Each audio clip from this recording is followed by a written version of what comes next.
This is an incredible time right now to be in the field that I'm in and really see this tangible impact that we're having on medicine, how medicine is practiced, how drugs are identified and developed. Cancer will likely be the first area that genomics really transforms in terms of genomic medicine. But the victories for other diseases will come.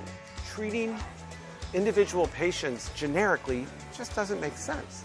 And if we have the tools and the knowledge, the insights to begin to start treating people based on their individual makeup, individual exposures, and their lifestyle, we can be so much smarter and we can be so much more precise. You talk to the parents of that child with the disorder that no physician seemed to be figuring out what was wrong with that child. And all of a sudden, in a matter of a week or two, they sequence the genome of that child and figure out what's wrong. Even just having the diagnosis is life-changing for those parents. And in some cases, it gives insights on how to treat it. I mean, that's just unimaginable. You talk to that cancer patient who had genomics be used as part of their care and decision-making about the best way to treat that individual's cancer. That's life-changing for people. We're not sort of leaving behind the rest of medicine or the practice of medicine as we currently understand it.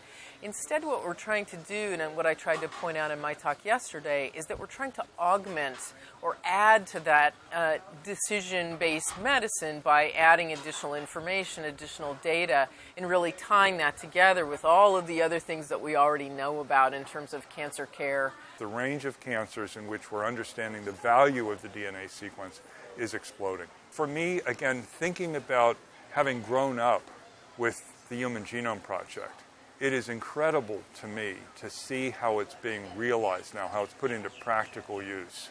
And at the same time, to recognize how much work we have yet to do at the most fundamental levels in understanding how our genome is put together.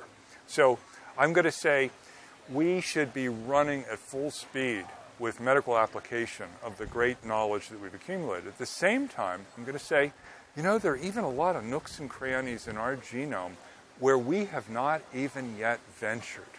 40 to 50% of children that we offer genome testing to, we give the parents and the physicians a prompt diagnosis. That impact, it really is going to revolutionize pediatric care.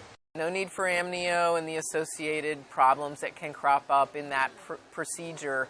This is simply a blood test where your own DNA is being evaluated, but we know that a small percentage of fetal DNA circulates, and so we can compare mom to baby and essentially get at those information in a much more rapid, inexpensive, and less invasive way.